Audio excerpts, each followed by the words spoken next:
السلام علیکم ګرانو او خوږو اوریدونکو د आवाज د ریډیو پاکستان د خارجو چارو څانګو د نننۍ سلسله درندستوري سره زم تاسو قربا شیراز احمد شیرازي ترمنځ خوږو اوریدونکو په دې سلسله کې موږ تاسو په وړاندې د پښتو ژبې هغه ستوري راولو چې کوم ستاسو داسې کار کوي چې هغه زموږ لپاره د فخر خبره وي د ویاړ خبره وي کاغه سنگران دي کاغه لوبغاړي دي کاغه سوشل اکټیویسټ دي کاغه صحافیان دي هغوی موږ تاسو په وړاندې راولو او زندگی د هغوی شخصیت د هغوی تعلیمي بیک ګراوند سره د هغوی چې کوم فن دی په هغې حوالې سره موږ په دې پروګرام کې هغوی سره خبرې اترې کوو. نن هم په دغه سلسله کې راسره د سوات د سیمې یو ځوان سنګر یوټیوبر همدغه شان بلاګر موجود دی چې کوم په لږ وخت کې هغوی یو ډېر غټ مقام د سوشل میډیا له لارې موندلی دی. هغه شان هغوی سنګینګ هم کوي، بلاګینګ هم کوي، په یوټیوب باندې هم کار کوي. دغه شان یو ډېر ښه رباب چې کوم دی هغه هم غږوي. الله ولې ډېر ښکلی غږ هم ورکړی دی، که هغه ټپه وي، که غزل وي، که شعر وي، د هغوی خولې نه ډېر زیات خوند کوي، ډېر زیاته مزه کوي. زما مراد او فرحان سراج ما سره نن پروګرام کې موجود دی. هغوی سره به نن د هغوی فن، د هغوی شخصیت، بیا د هغوی دغه تعلیمي چې کوم بیک ګراوند دی هغې حوالې سره به په پروګرام کې هغوی سره خبرې اترې کوو. السلام علیکم فرحان. وعلیکم السلام شیراز صاحب، څنګه الله خیر؟ فرحان ډېر زیاته مننه، الحمدلله. ستاسو هم چې کوم دی شکریه ادا کوو چې موږ له مو قیمتي وخت راکړو. دا ته ووایې فرحان څنګه چې ما خپل په خبرو کې ووایي ستاسو تعلق چې کوم دی هغه د سوات د سیمې سره دی او ته د سوات نه دروغ وایي، نه د سترګې غټې دي نه. دا ته ووایي چې کوم بنیادي تعلیم دی هغه د کوم ځای نه حاصل کړی دی او بیا چې کوم دغه ژوند دی هغه څنګه روان دی؟ ډېره مننه، خوشحاله شئ. اول خو ستاسو ډېر زیاته شکریه، ډېره مننه چې په دومره مصروف وخت کې ماله ټایم راکړو او ما ته دا پروګرام کې د څه ویلو موقع راکړه. څنګه تا د سوات خبره وکړه نو ما ته یو څو شعرونه یادېږي، وایي ښکلی دی سم ښکلی دی او زما صنم ښکلی دی او یو چې د سوات شي جانان بلې موسم ښکلی دی. نو بس په دې سوات ښکلي وطن کې پیدا شوی یم، دلته لوی شوی یم. پرایمري سکول مې هم دلته ویلی دی، تر میټرکه پورې مې دلته ویلی، پیسې مې هم دلته کړې ده، خوازخیلې ده. او بیا چې دی نو بي ایس مې ان ټیلی کمیونیکیشن کړی دی د هزارې یونیورسټۍ نه، او اوس چې دی نو ډیجیټل مارکیټینګ اینډ کمیونیکیشن کوم د یونیورسټي اف کریټیو آرټس نه. دا شان تاسو چې کوم فرحان د ژوندون د میوزیک بینډ او دغه فاونډر هم دی، دا شان بیا د ایونټ چې کوم دی دغه ډایرکټر هم دی. دا هر څه په ورځ باندې څنګه کوي؟ ګران کار نه دی؟ ډېر ګران کار دی، خو بس د پښتو خبره ده او د سیلګرۍ خبره ده، امن او د خوشحالۍ خبره ده.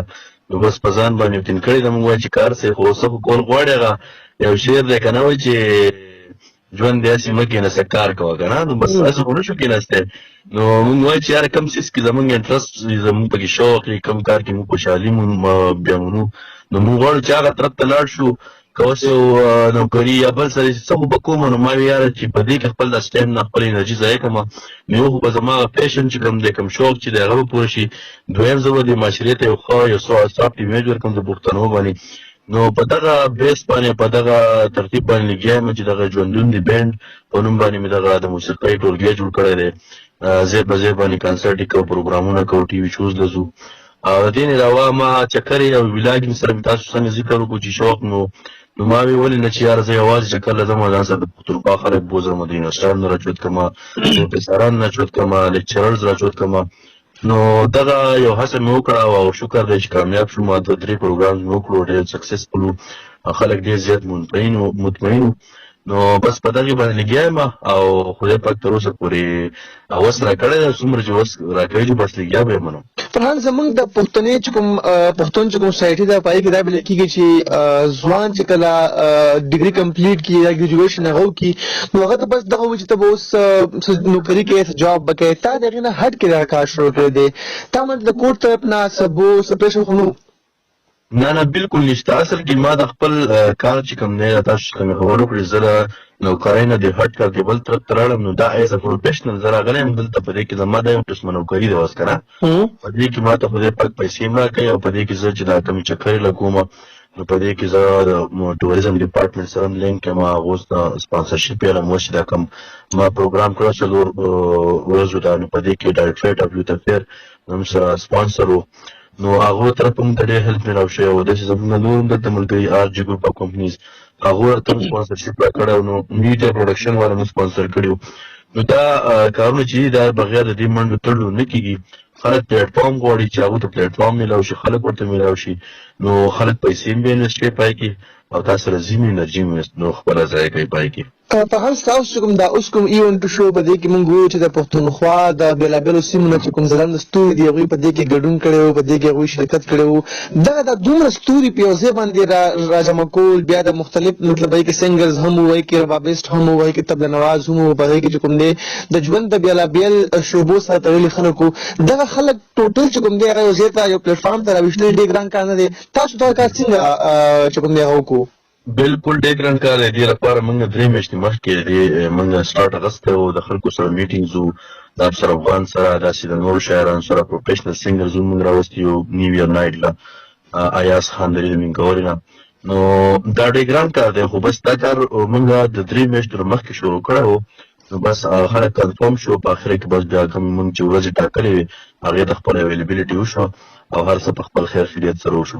هغه تاسو سره به خبرې کوو، یقیني خبره تاسو تعلق چې کوم دی هغه د یو ډېرې ادبزوکه فیملۍ سره تعلق دی. تاسو په خاندان کې ماشاءالله ډېر ځلانده ستوري هم دي، خو غواړم که تاسو زموږ اورېدونکو ته یو غزل ووایئ خپل په ښایسته اواز باندې، نو ډېر خوند به وکړي. بالکل زه د خوددارۍ غزل دی، زما د والد صاحب یو غزل دی، هغه به درسره شریکه وه. جناب هغه وایي چې سپوږمۍ د 14مې په اسمان کې ځلېده او ډېوه ستا د یادونو مې په زړه کې بلېده، او ما ویل چې ډېر به وڅکمه ستا غم به رانه هېر شي، ما ویل چې ډېر به وڅکمه ستا غم به رانه هېر شي، او د مینې تنده کله په شرابو کمېده، او تر یې وکتل چې خوا ته مې نږدې شوه، په خوله باندې ګونګۍ وه په ګرمۍ کې رپېده، او هغه منظر مې اوس سترګو ته مخکې کېږي، ولاړه چې په وره کې وه په هټکو جړېده. او دا اخرنی شعر دی شیراز ته ډالۍ چې سراج چې د نه راتلو بانۍ جوړوله، خبره یې په خوله کې ورانېده او سمېده. ډېر ښه ډېر ښه. څنګه چې تاسو دا هورادا غزل وویلې یقیني خبره ګرانو خوږو اورېدونکو، فرهان چې کوم دی دا د سوات د سیمې ډېر مشهور شاعر، بیا دغه شانتې هغوی چې کوم دی مختلف چې کوم دغه دي د ادب اصناف دي، لکه د شعر نه هټ کې هغوی هم لیک کوي. د سراج الدین سراج صاحب فرزند دی او دوی هم شعر شاعر سره چې کوم دی نو هغه مینه لري، شعر شاعرین کوي. فرهان دا ته ووایي چې ستاسو چې کوم ایجوکیشن بیک ګراونډ دی هغه بل څه دی، تاسو چې کوم دی شعر شاعر سره هم مینه لرئ، دا د کور طرف نه دغه شان دی تاسو باندې چې کوم دی هغه جینیټیکلي تاسو ته دغه راغلی دي که تاسو هم شوق ورته؟ بالکل دا خو زما زه به دا ویم چې زما په نیت کې دا د شاعرۍ د اثراتو زما نیا به چې خپله باندې ټپې کولې، شعرونه به ویل، زما پلار اکثر دا خبره کوي دا ټول د هغې نه منتقل شوي دي که نه جینیټیکلي. نو د هغې نه وروسته بیا زما والد صاحب چې دی هغه شعرونه شروع کړو او خپله شاعري وکړه، 6 کتابه تر اوسه پورې لیکلي دي. ظاهره خبره ده چې په داسې کور کې ته ژوند کې داسې خلکو سره ته کښېنې پاسې او د هغوی سره اوسېږې، نو بیا خو به د هغو شعر هم اورې، د هغو خبره به هم اورې، نو هغه څیزونه په موږ کې دومره انډیپټ شو زموږ په ذهن کې او په سوچ کې هغه دومره زیات شو چې یاره موږ یو قسمه هغې طرف ته پوه شو، په هغه شعر پوه شو، په معیار پوه شو، او د هغې نه وروسته بیا زما هم د شاعرۍ سره شوق دی. حالانکې شاعري یو الهامي کیفیت دی، دا کېږي نه، دا وشي د خدای طرف یو طرف دغه دی، ځکه زما والد صاحب پخپله به 57 سال په عمر کې 59 عمر کې هغه شاعري شروع کړی، دې نه مخکې هغه یو شعر هم نه و کړی. نو دا داسې څیز دی چې دا کېږي نه، په زور که یو سړی شاعري کوي نو هغه باید هغه دم جانې چې یو سړی انسپایر کړي یا سړی متاثر شي د هغه شعر نه. نو د هغې نه وروسته چې کله دغه الهامي کیفیت هغه باندې وشو او هغه شعرونه شروع کړو، نو موږ هم بس هغه به لیکل او موږ به یادول. نو زما کشر ورور خو بخیر تاسو پېژنئ بیا، نو هغه بیا دومره زموږ د عام نسلو د هغوی سره هم پروګرام کړی دی په ریډیو پاکستان کې موږ. بالکل ستاسو سره پروګرام شوی دی، نو هغه دغه شعرونه ووي او خلکو ډېر خوښ کړو. او داسې زما خورکۍ چې ده نو هغه هم شاعره ده، په خپله باندې هغه ډوډۍ کوي ژوند کوي. دې نه علاوه زما خپله باندې هم د شعر اورېدو او د ویلو ډېر زیات شوق دی، په شعر په مقدار په معیار باندې پوهېږم او غواړم چې یاره شاعري دې عامه شي، ځکه چې دا ژوند ښکلی کوي او ژوند ته ډېره ښکلا بخښي. تاسو اوسه پورې څومره غزلې لیکل دي، څومره نظمونه لیکل دي، یا دې سره سره نور څومره چې د ادب دغه دی کې څومره کار کړی دی؟ زما خو تاسو ته ما ویل چې یاره شاعري چې دا د الهامي کیفیت دی ماته یاد ډېر زیات دي ما خپله باندې تر اوسه پورې نه شعر لیکلی نه مې غزل لیکلی دی زه د موسیقۍ سره زما ډېر زیات شوق دی نو زه کله نه کله د رباب سره دغه شعرونه او د غزلې زمزمه کوم او دغې ته پرفیکشن میلاویږي ځکه چې هغوی ولیکي نو بس زه یې ویم نو دا ډېر خوند وکړي خو نن بدقسمتي دا ده چې تاسو ما ته داسې ټایم کې میسج وکړو چې زه په کلي کې یم او زما چې کوم رباب دی نو هغه په استل کې مانه پاتې شوی دی نو ټایم بیخي نه نو په دې وجه باندې تاسو ته ما وویم ما خیر دی نو انشاءالله چې دا پروګرام ته راغواړو تاسو کوم پوره ټیم دی هغه پروګرام ته راغواړو تاسو سره به نور پروګرامونه چې کوم دی هغه هم کوو فرحان تاسو یو څو ټپې کړې وي تاسو چې هرې ټپې مشهورې دي خو تاسو سپین سپوږمۍ وایه اشنا بچرته وینه ګونګی شوې ولې نه وایي هلونه که دا مونږ ته یو څو ټپې زمزمه کې په خپل اواز کې نو ډېر خوند به وکړي زموږ چې اورېدونکو یې هغوی به ته هم خوندونه والي ټیک ده نو بس دغه یو څو شی ټپې تاسو ته ډالۍ ستاسو د ټول ټیم ته ستاسو چې کوم مشران دي هغو ته ډالۍ مننه نو زما اوس خو به کېدای شي یا ټیک یا نه خو بس چې بخښنه به راته کوئ نو نه اواز خو ما ستاسو د اواز خو ډېر غټ فین یم او سپین سپوږمۍ وایه اشنا به چرته وینه ګونګې شوې ولې نه وایې هلونه ګونګې شوې ولې نه وایې هلونه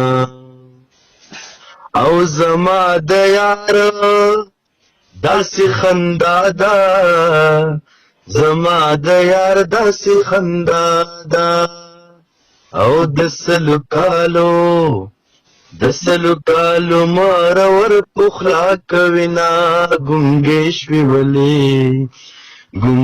شوې ولې نه وایې هلونه ګونګې شوې ولې نه وایې هلونه او دغه ټپرې تا ته ډارې چې دا وایه او سبق وایه دا وایه سبق وایه او چې لوی افسر شي ما به تاله درکوینه ګونګې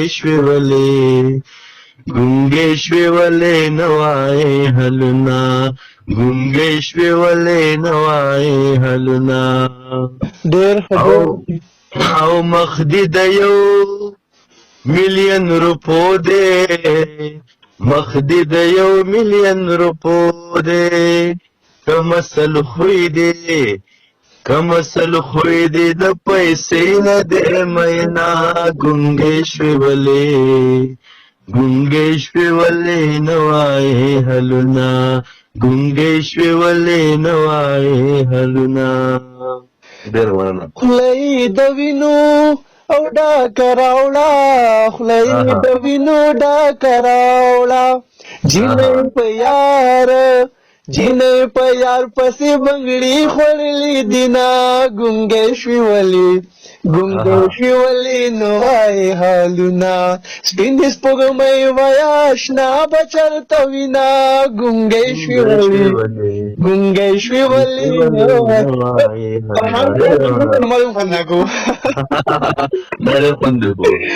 دا ته ووایي چې ډېر هټ کې ستاسو په ژوند کې څه روان دي د دې کاغذیان هټ کې او د ژوند نه خوشحاله یې که نه ډېر زیات خوشحاله یم ډېر مطمئن یم ډېر خوشبخته ځان ګڼم چې په داسې فیملي کې پیدا شوی یم په داسې کورنۍ کې پیدا شوی یم چې په ما هېڅ بندیزونه نشته که زه څه هم کوم نو ما اپریشیټ کوي زما شاته ولاړ دي او ډېر خوند کوي داسې زه یم چې بس زمونږ د معاشره د پښتنو د معاشره ټوټل داسې شي چې هر یو کشر چې څه غواړي هر یو انسان کې خپل څه کوالټي څه نه څه هغه داسې چې هغه چې د معاشرې له ورکړم اکثر داسې وشي چې مشران پرې ډېر باونډ شي هغه ورته وایي نه دا به ته نه کې دا به کې زه چې داسې یم هغه به کې نو هغه بیا هغه خپل اپیشنسي ورکوي خو هغه چندې نه وي لکه څنګه چې خپل شوق باندې ورکوي که نه زما خو دغه ټول پښتنو ته دغه پیغام دی زه یم چې په هر یو بچي کې ستاسو په هر یو کور کې په هر یو بچي کې سره ټیلنټ دی چې کم طرف ته تلل غواړي کم طرف ته هغه وخت دی په کار چې تاسو هغه طرف ته پرېږدئ او هغه په هغې کې د پښتنو لپاره ډېر څه وکړي. او فرهان که ارمان سراج نن د پښتونخوا ستوری دی د پښتنو یو پہچان دی نو هغه ستاسو د چې کوم کیرټ دی هغه تاسو والي صاحب ته دي صلاح صاحب ته دي که فرهان سندره وایي ټپه وایي دغه کیرټ چې کوم دی هغه زه هم تاسو والي صاحب ډول کوم یا که تاسو سیسټر د هغه شاعري کوي دغه کیرټ هم تاسو چې کوم والي صاحب دغه ته ځي. زمونږ د پښتنو سوچ چې کوم دی هغه محدوده دی هغوی خپل بچي هغه چې ته نه پوهېږي چې کوم هغه څه کول غواړي نو تاسو څه ګڼئ چې زمونږ د دغه پښتني معاشرې چې کوم مشران دي د دوی دغه سوچ موږ څنګه چینج کوو چې هغوی خپل زامن خپل ماشومان هغه صاحب تر پوهېږي چې کوم طرف ته هغوی تلل غواړي. بالکل دا زه دې خبره باندې ما ډېر کار شروع کړی زه اصل کې دې طرف ته راتلم هم نو خو ما چې کله وکتل چې یاره چې زه نه راځم او شیراز نه راځي افسر افغان نه راځي راشد خان نه راځي نو اخر به څوک راځي. وختي ستاسو په ټایم لاین باندې ما یو ویډیو کتل چې په هغې کې ماشوم چې دی نو هغه ډانس کوي ګډېږي که نه بالکل نو په هغې باندې ډېرو خلکو داسې نګېټیو لیکلي چې دې کې خو ګناه ده څوک وایي چې دا څه کار خو نه دی افسوس او پلان کې ډنګې که نه خلکو ته پته لګي. نو تاسو به خلک لیکلي چې دا ژوند پرستی ده په دې کې ژوند دی په دې کې خوشحالي ده په دې کې هېڅ داسې غلط کار نشته. بس خپل بچي له ټوپک ورکوې ورشه ډز وکړه ورشه ښکار وکړه او خواږه دې په هغې کې هم د شرم نه ښکاري. یو سړی دلته ټپک کوي یا یو سړی دلته کې سندره وایي یا یو سړی د پښتو یو موسیقار دی یو انسټرومنټ زده کوي نو په هغې کې بیا هم ته ډېر شرم ښکاري. زه په خپله باندې اکثر ما څوک تپوس کوم د خپل کلي مندوخېل یو اکثر زه چې اکثر د موسیقي وکړم یا داسې چې ته زه ته لاړ شم یا رباب ملګري داسې نو ما ته اکثر وایي ښه تاسو څه یې نو زه ورته یم موږ ډمان یو که نه نو هغه بیا ډېر دغه شي چې یاره دا مې څنګه تپوس وکړو که نه چې یاره لکه دا موږ دا یو په یو خاص طبقه پورې دا کار کړی دی حالانکې دا زموږ د ټول یو ضرورت دی. زه به دا وایم چې زموږ ضرورت دی هر یو سړی غواړي چې ما سندره واورېدی ما ټپه واورېدی ما چاربیته اورېدی نو بیا د هغې نه انکار تاسو ولې کوئ بیا خو په جار باندې کوئ. زه په دې کې د صوابی سلیم لره زموږ ایډوکیټ دی هغه وخت ستار پراس کې رارسته تصویر ورکړی نو زموږ نه داسې پښتانه چې رامخې ته شو لکه څنګه چې اوس د امیرالي خان دی سیاست ته پکې زه نه وړم خو چې کم کار ښه کوي نو په کار چې هغې اپریشیټ چې انګرازي پروډکشن هغه جوړ کړی دی پښتنو کې ډېر ښه معیاري کلامونه راوړو هغوی ډېر ښه سینګران پروموټ کړو. اوس زموږ د پښتو انډسټري کوم طرف ته روانه ډېر غلط طرف ته روانه ځکه تاسو به ته ډېر زیات ښه خبرې کوئ خو چې داسې خلک راوځي او هغه د خاندان نه هم خیال اضافت نه هم او دې خلک دې کار ته راوځي نو هغه به بیا کوالټي به پای کې راشي په هغې کې به ګوره د هغې به سټنډرډ ښه هغه به غلط څیز به نه وي لکه په هغې کې به داسې خبره نه وي چې هغه ته د بچو سره د ماشومانو سره نشي کولی. موږ په خپل کور کې د نغري په غاړه باندې چې دا موږ خپل لیسل جوړ کړی څوک شعرونه څوک سندرې it means چې لکه دې کې څه غلط نشته هغه دا تخریب طرف ته بوځي هغه تا غلط طرف ته بوځي هغه هر یو کار دی هغه غلط دی خو چې کوم کار تا خوشحالۍ طرف ته بوځي تا ستا په مخ باندې خندا راځي نو هغې ته هېڅکله موږ ورته نشو ویلی دا به مونږ کوو که څوک خفه کېږي او که څوک خوشحالېږي. بالکل همدغه ستاسو شان د ځوانانو برکت دی. زه به دلته یاد کړم افسر افغان صاحب بیا ستاسو شان چې کوم ځوانان دي چې کوم ټپه کوي سندره وایي ځکه موږ ګورو که نه فرهان د څو کاله مخکې به د پښتنو سندرې چې کومې ته پټاسۍ او ته سموسۍ او ته کجورې او ته دا او ته هغه که نه هغه ټایپ سندرې به وي چې سړي به نه په کور کې اورېدلی شي. نن که شیراز د ریډیو پاکستان په سټوډیو کې ناست دی هغه فرهان سره ټپه کوي او د دې چې کوم کې دغه ستاسو شان ځوانانو دي چې کوم هر ځای کې ټپه کوي د هغوی کور کې ټپه کوي هغوی که په حجره کې ټپه کوي که په ملګرو کې ټپه کوي که په د کور نه بهر یې هغوی سندره وایي ټپه وایي نو د دې ټول چې کوم کې ستاسو شان ځوانان دي چې کوم په جار باندې سندره وایي کوم په سندره ویلو کې په ټپه ویلو کې شرم نه محسوسوي او په کار هم دا چې دغه شان ځوانان د مخې ته راشي چې زموږ په دې پښتني خاوره باندې سندره عام شي. د سراج صاحب ستاسو د والد صاحب یو شعر دی که نه زه بل پروګرام کې دا شعر وایم زما چې کوم پروګرامونه هم وایم چې ستا د نازونو وداګانو لږې ستا د نرۍ نرۍ خندا به وشم او د ژوند نه ځکه مزې یخلم چې زه شودل نه یم چې بیا به وشم نو په کار نه به دې واخیستلی شي. فرهان خبرې خو زموږ تاسو سره روانې دي ډېر خوند کوي زه به تاسو سره بلا شي خبرې وکړم چې تاسو د ژوند هر شعبې کې کار کوئ دی کار کوئ لګئ خو که یو بل غزل زموږ اورېدونکو ته وړاندې کوي نو ډېر خوند به وکړي. بالکل دا هم د سراج صاحب غزل دی وایي چې د شکل نه د هر شي د قیمت اندازه لګي او ګفتار مې د سړي د شخصیت اندازه لګي او دا ټیک ده چې په سترګو چا ته نه ښکارېږي تخلیق مې په خپله د قدرت اندازه لګي او چې دوست مې ورته مه وایه چې دا حاجت مې سر کړه چې دوست ورته مه وایه چې دا حاجت مې سر کا، دوستانو ته د دوست د ضرورت اندازه لګي. او دا نن چې د هر چا سترګو کې غني غني کېږي، د دې نه د پښتون د اهمیت اندازه لګي. او چې کور ته درله راشي تا ستا به کور کې وجني، سراج نه ستا د شرافت اندازه لګي. دا شعر پرې بیا وایي جي، دا شعر پرې بیا وایي چې کور ته درله راشي او تا ستا به کور کې وجني، سراج دې نه ستا د شرافت اندازه لګي. او بل یو څو شیونه د یادېږي صاحب شاه صابر صاحب او زمونږ ډېر اوس وفات شوی دی، الله پاک یې وبخښي. د هغه د شیونو دا څه په هر ځای کې مو پر خپل پروګرامونو کې مې ورته تاسو ته هم شریک کړم. هغه وایي چې ټولې دنیا ته مې د یو سړي صفت کړی دی، ما په یو څو ورځو کې څومره محبت کړی دی، او زه د دې ښار په نفرتونو د بوتانو دشمن، ما په دې ښار کې د مینو امامت کړی دی، او ما د هر ګوټ سره د یار د سترګو ذکر کړی، ما د شرابو په نشه کې عبادت کړی دی.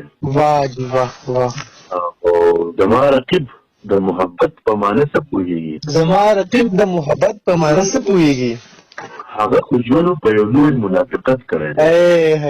ډېر او ستا د یادونو د سپرلي ګلونه نه هېروي، ګلینو ما خپلو زخمونو ته منت کړی دی. او د دې کوڅو نه صبرېدل زما د وسه نه دي، د دې کوڅې نه صبرېدل زما د وسه نه دي. دینیاران راته هر وخت نصیحت کړی دی. ډېر او د ډېرو ښکلو د ښایست ثنا دې وي صابره، خو په غزل کې د خپل جانان صفت کړی دی. ډېر زبردست دا دې شعرونه چې دا ځای چې څوک هم اورېدي څوک انکار نه شي کولی. فرهان ته وایي تاسو چونکې ډېر ښه ربابیست هم یې، رباب هم ډېر ښه غږوئ. اکثر موږ ګورو چې زموږ چې کوم معاشره ده په هغې کې رباب ته هم ډېر بد کتلې کېږي، تبلې ته هم ډېر بد کتلې کېږي. تاسو چې کله رباب دغه غږول شروع کړه، ظاهره خبره ده په تاسو باندې به هم چا فیصله کړي چې کوم خلک ته هغوی تنقید کړي، هغوی به تاسو باندې نیوکې کړي. نو دغه وخت کې ستاسو کوم فیلینګ و، بیا هغه خلکو تاسو څنګه جواب ورکړه چې نه دا هم زموږ د پښتون کلچر حصه ده، زموږ د پښتني معاشرې حصه ده؟ بالکل، او دا خبره ظاهره خبره ده. که موږ یې ومنو، که موږ په کار چې به یو ډسکشن وشي، زه اکثر د خلکو سره کوم به دې ډسکشن زه چې دا خلک پوه شي په دې باندې که نه. رباب زموږ د کلتور یوه حصه ده. دا پخوانی زموږ د مشرانو د په حجرو کې ښه په جار لګولی دی، خو په دې کې اصل کې داسې وشي چې په دې کې داسې خلک راووتو چې هغوی پرې یو قسمه پیسې ګټل شروع کړه، په داسې طریقې شروع کړو چې خپله تبدیل یې پخپله وکړو که نه. نو هغه اصل کو کې زمونه خراب شي او ګډوډ شي او د خلکو په تدریج په بد نظر کتل خو شکر دی الحمدلله. ما چې څومره سنګرانو کتل، که هغه ګلورین باچا دی، که هغه زمونږ بلال سعید دی، که هغه زر دی، که کارن دی، سلام باچا دی، دا ډېر د ښه خاندانونو راغلي دي موسیقۍ طرف ته چې څوک هارمونیم غږوي، څوک رباب غږوي، څوک ګیتار غږوي. نو زه ډېر زیات باوري یم او خاص کر ډېر سوشل میډیا د فیسبوک او د یوټیوب ډېر زیات منندوی یم چې دا خلک راټوت کوي، دوی ته یې پیسې ورکړې، په دې باندې اوس خلک ارنینګ کوي، د خلکو پخوا به محتاجي وه که نه. مطلب سړي په پلان راغلو چې هغه به روپۍ ورکول، نو زه به د هغه لپاره غلط څیز ومومي، د هغه لپاره به غیر معیاري څیز ومومي، کوي چې یاره دا پیسې دغه نه غواړم. اوس څوک د چا پیسو له نه ځي، نه پروګرامونه له ځي، خپل کنټینټ جوړوي، هغه یوټیوب ورکوي، د یوټیوب نه دومره روپۍ راځي چې هغه بل چا ته ضرورت نه پاتې کېږي. دا ډیجیټل مارکیټینګ دی، زه اوس نن سبا د کوم په دې پوهېږم چې څومره هنرمندان دي، که هغه میوزیشن دي، که هغه آرټسټان دي، که هغه هر څه شاعران دي، هغوی ته داسې پلیټفارم میلاو شوی دی چې هغه اوس د چا هم پروا نه کوي. او دا ډېره ښه خبره ځکه ده چې اوس هغه کیسې ختمې شوي دي، څوک هم دې ته بد نظر نه ګوري. زه چې چرته هم تللی یم، ما خلکو عزت را کړی، اوس هم نه کوي، ستا غوندې خلک ما ته پروګرام ته راواړي. نو دې مطلب دا دی چې دا کار چې دا مو ښه کوو، د حیا کوو، د عزت کوو، او که څوک په دې باندې نه پوهېږي نو هغه به پوه شي، خو خیر د لږ ټایم پورې ورکړو. بالکل ښه. فرهان دا ته ووایي چې په اخره کې به تاسو سره خو مونږ به لا شي خبرې وکړو، تاسو ته غزل بل هم اورو، خو د غزل نه مخکې به زمونږ چې کوم ځوان کول دی، بیا سپیشل چې کوم پښتانه مشران دي چې کوم داسې قسم ذهن لري چې هغوی ټپې پسې بد ردې وایي، سندرې پسې بد ردې وایي، هغوی ته ورسې پیغام ورکول غواړي، او بیا په ته دا کوم چې ځوانان دي هغوی ته ورسې پیغام ورکول غواړي، او د هغې نه پس به ته بیا یو غزل وایې. بالکل زما خو دغه پیغام دی ټولو پښتنو ته، ټولو زموږ مشرانو ته، زموږ کشرانو ته، چې دا وخت اوس بدل شوی دی، هغه پخوانی وخت نه دی په کوم کې چې به روایت او خلکو به چې دا کار به داسې کېږي او دا به نه کېږي. او اوس هر سړی ځان له پوره دی، هر سړی ځان له خپل کور دی، خپل کارګاری دی، خپل کاروبار دی. څوک هم زه خو یم که فرض کړه میوزیک انډسټرۍ ته یو سړی راځي که نه، هغه به خپل شوق ته وجې نه ځي. ډېر کم خلک به چا او پیسو له راځي، هغه به صرف د دې لپاره راځي چې پښتانه یا پښتو دې زموږ په مخ په وړاندې لاړه شي، پښتو ترقي وکړي، زموږ پښتانه ترقي وکړي. نو چې څوک هم په دې نیت باندې راشي نه کې صرف دا چې یاره صرف د هغه پیسې مقصد وي. کم خلک د پیسو په مقصد راشي د هغو وخت ډېر کم وي، هغو بس دغه طرف ته لاړ شي، بیا ورته خلک سپک هم ګوري او خلک یې احترام هم نه کوي. او کم چې په دې نیت راشي چې دا زموږ د څنګه چې زما د والد صاحب فکر و چې دا پښتو زموږ د مور ده، مور درانه کوي چې درانه شي او د غفلت د خوب وباسئ، خیر دی اوس خو پښتانه شئ. نو دا زموږ د مور ده. که موږ فرض کوو وواورو چې هغه دا پښتو دې پروموټ به شي.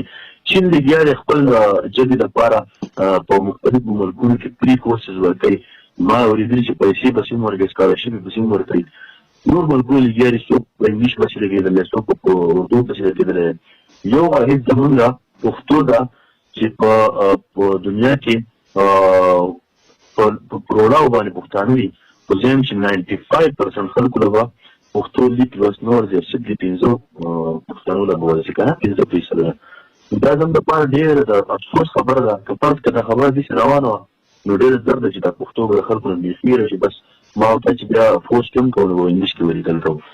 نو دا زه وایم زما دغه پیغام دی چې خپل پښتو ته ډېره وده ورکړئ. که هغه موسیقي ده، که هغه لټریچر دی، که هغه زموږ ټپه ده، که سندره ده.